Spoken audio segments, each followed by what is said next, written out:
고전 속 인물을 만나다. 안녕하세요. 미리 보는 세계문학 먼지의 진행자 윤미정입니다. 오늘은 알베르 카뮈의 작품 이방인의 주인공 메르소 씨를 모셨습니다. 안녕하세요. 예, 안녕하십니까. 어려운 걸음 해주셔서 감사합니다. 메르소 씨. 그동안 어떻게 지내셨나요? 혹시 간단한 근황을 들려줄 수 있나요? 근황이랄 게 있나요? 인터뷰랍시고 저를 찾아오기까지 하셨으니 제가 사형수라는 건 이미 아시지 않겠습니까? 사형수가 할 일이 무엇이 있겠습니까? 그저 감방에서 죽을 날을 기다리며 시간이나 때우는 중이지요. 무례했다면 죄송합니다. 아니요, 죄송해하실 필요는 없습니다. 내게 죽음이란 그다지 슬픈 이야기는 아니거든요. 나는 죽음을 통해 비로소 진정한 자유를 찾을 수 있을 테니 말입니다. 아하, 안 그래도 바로 그 이야기가 궁금해서 메르소 씨를 이렇게 모셨습니다. 괜찮으시다면 그 부분을 좀 더 자세히 말씀해 주실 수 있나요? 무엇을 말입니까? 내 죽음이요? 네, 죽음을 앞두고 오히려 기뻐하셨다고 들었습니다. 꽤 흥분한 모습을 보여줬다고요? 출처는 그 못마땅한 부족 사직이군. 그래요. 뭐가 궁금한 겁니까? 메르소 씨는 어머니. 그러니까 메르소 부인의 죽음에 대해서는 놀라울 정도로 담담하셨잖아요. 또 그 얘기인가요? 엄마의 죽음에 대해서라면 더는 얘기하고 싶지 않습니다. 내가 울지 않았다고 해서 엄마를 사랑하지 않은 것은 아니란 말입니다. 누구도 엄마의 죽음을.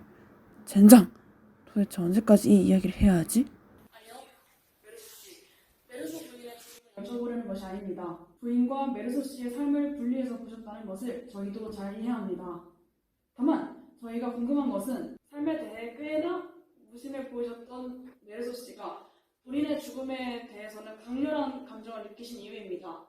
게다가 그 감정이 슬픔이나 두려움이 아닌 행복에 가까워서 더욱 의문이 드는데요. 아, 그렇군요. 여러 사람이 엄마의 죽음으로 말도 안 되는 이야기를 지어내다 보니 내가 예민하게 반응했어요. 미안합니다. 그래요. 내가 죽음에 느낀 행복이 궁금하다는 거군요. 간단합니다. 그것이 진정한 해방이기 때문이죠. 진정한 해방이요? 예, 우리는 너무도 부조리한 세상에서 무수히 많은 거짓에 둘러싸여 살아갑니다. 그렇게 느껴본 적이 없습니까? 과거에 붙들리고 미래를 불안해하는 사람들, 마치 준비된 대본처럼 합의된 거짓을 주고받는 사람들. 나는 그런 위선의 권태를 느끼는 중이었어요. 그러다 깨달은 것입니다. 유일하게 변하지 않고 영원한 절대적인 진리, 누구에게나 공평한 오직 하나의 운명, 죽음이 이 삶의 끝에 놓여있다는 것을 말입니다. 죽음을 인지했을 때 비로소 나는 해방되었습니다. 죽음은 당연한 거예요. 나도, 당신도. 이 세계 너머의 누군가도 모두 죽음의 선택을 피할 수 없습니다. 그러니 과거나 미래에 매달릴 필요가 없습니다. 그러니까 메르소 씨의 말은 죽음이라는 끝을 알았을 때 눈앞의 현실에만 온전히 집중할 수 있게 되었다는 말씀이신가요? 예, 제대로 이해하셨군요. 별 볼일 없는 판검사들보다 당신이 훨 낫습니다. 칭찬이시죠? 감사합니다. 그럼 이어서 한 가지 질문을 더 드릴게요. 왜 레몽 씨의 편지를 대신 써주셨나요? 레몽 씨가 그다지 좋은 사람이 아닌데도요. 사실 정말 친한 친구도 아니셨잖아요. 그게 중요합니까? 레몽이 쓰레기 같은 인간이든 쓰레기보다 더한 인간이든 내가 알 게 뭐란 말입니까? 그게 나와 무슨 상관이라고요? 나는 그저 당장 눈앞의 상대가 내게 도움을 요청했고 그것이 내가 어렵지 않게 할 수 있는 일이었기에 했을 뿐입니다. 그의 친구가 되는 것도 대개는 아무래도 상관없는 일이었죠. 그가 그렇게 되길 바랐기에 그렇게 된 것뿐입니다. 메르소 씨는 좀 전에 질문에 대해서도 그렇고 꽤 현재를 강조하시는 편인 것 같습니다. 그럼 레몽 씨의 편지를 써주실 때도 그것이 불러올 어떠한 결과를 예측하거나 경우의 수를 계산하지는 않으셨겠군요. 예, 맞습니다. 감사합니다. 그럼 마지막 질문 드리겠습니다. 마리 씨와 함께 마성 씨의 별장에 놀러 가는 날을 기억하시나요? 조명, 온도, 습도 그 모든 것이 완벽했던 해변가에서 왜 사람을 쏘셨나요? 그것도 4발이나요. 결국 그 사건 때문에 메르소 씨가 사형수가 되셨는데 이런 말씀드리기 조금 망설여집니다만 후회하지는 않으시나요? 후회라. 비슷한 질문을 판사에게 받은 적이 있습니다. 그때랑 똑같이 답해드리죠. 아니요. 나는 진정한 후회라기보다는 차라리 좀 귀찮다 싶은 느낌이 듭니다. 예, 저희도 그때의 기록을 전해들어서 알고 있습니다. 메르소 씨는 재판 과정에서도 꽤 여러 번 침묵하신 것으로 아는데요. 본인의 무죄를 주장하실 수도 있었는데 끝까지 변론하지 않으신 것은 마찬가지로 귀찮았기 때문인가요? 하! 그런 웃기지도 않은 싸구려 희극 같은 재판 말입니까? 내가 얘기를 한다고 무엇이 달라집니까? 이미 그들은 내 배경이며 생활, 인간관계, 사소한 대화 한마디마저 이리 붙이고 저리 붙여서 자기들이 원하는 이야기를 꾸며낸 뒤였는데 그 우스꽝스러운 일의 한 부분이 되느니 차라리 가만 입 다물고 나 스스로에게 떳떳한 것이 100배는 낫지 않겠습니까? 재판이 부조리했다는 것에 동의합니다. 검사의 말을 듣고 있노라면 메르소 씨가 어머니의 장례식 때 울지 않았다는 것을 이유로 기소된 것 같았으니까요. 하지만 그것도 다 지난 일입니다. 나는 그들에게 내 결백을 호소하고 싶지도 않고 그들의 부조리를 고발하며 책임을 물리고 싶지도 않습니다. 그런다고 바뀔 일도 아닐 테고요. 어찌되었든 나는 지금 죽음이라는 안온한 행복에 다다랐습니다. 그것만이 중요한 사실입니다. 그리고 내가 총을 쏜 것도 사실이고요. 나는 그 이유를 당당하게 말했습니다. 태양 때문이노라고. 그런데 총성이 불행의 문을 두드리는 노크 소리와 같았다고 표현을 하셨잖아요. 그동안 내 삶의 주도권이 나에게 없음을 깨달았기 때문입니다. 살인 이전에 나는 내 삶에 대해 너무도 무력했습니다.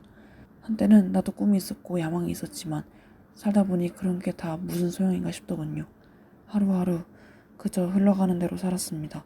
그런데 그날 나는 정말 오랜만에 내 마음이 가는 대로 움직였습니다. 마음이 가는 대로 움직이셨다고요? 나는 레몽에게 저놈이 칼을 뽑으면 내가 권총을 쏘겠다고 말했거든요. 그때 내가 총을 쏜 것은 그놈이 칼을 뽑았고 그 칼에 반사된 태양빛이 내 이마를 찔렀기 때문입니다. 내가 말한 대로 행한 것 뿐이에요. 칼을 뽑았으니 쏜 겁니다. 태양의 장렬하는 뜨거운 열기 앞에서 그 누가 솔직해지지 않을 수 있겠습니까? 거대한 자연 앞에서 한낱 인간이 거짓을 꾸며낸다 한들 그것이 들통나지 않을 리 있겠냐는 말입니다. 나를 고통스럽게 한 그 빛이 나를 이끌었습니다. 그러므로 내 발의 총성은 분명히 나를 불행으로 이끌어 갈 것을 알고 있음에도 나의 의지대로 이루어진 선택이었습니다. 그런 의미의 표현이었습니다. 어디에도 후회는 묻어있지 않습니다. 그러네요. 저도 모르게 당연히 불행을 후회로 치환하여 읽었던 것 같습니다. 어쩌면 저 역시 사회가 요구하는 정당성에 익숙해져 있기 때문일지도 모르겠습니다. 지금 우리 사회도 다를 바가 없는 것 같습니다. 우리가 익히 아는 정상성에서 조금이라도 벗어난 존재들을 집단, 사회, 세상에서 배제하려는 움직임이 있으니까요.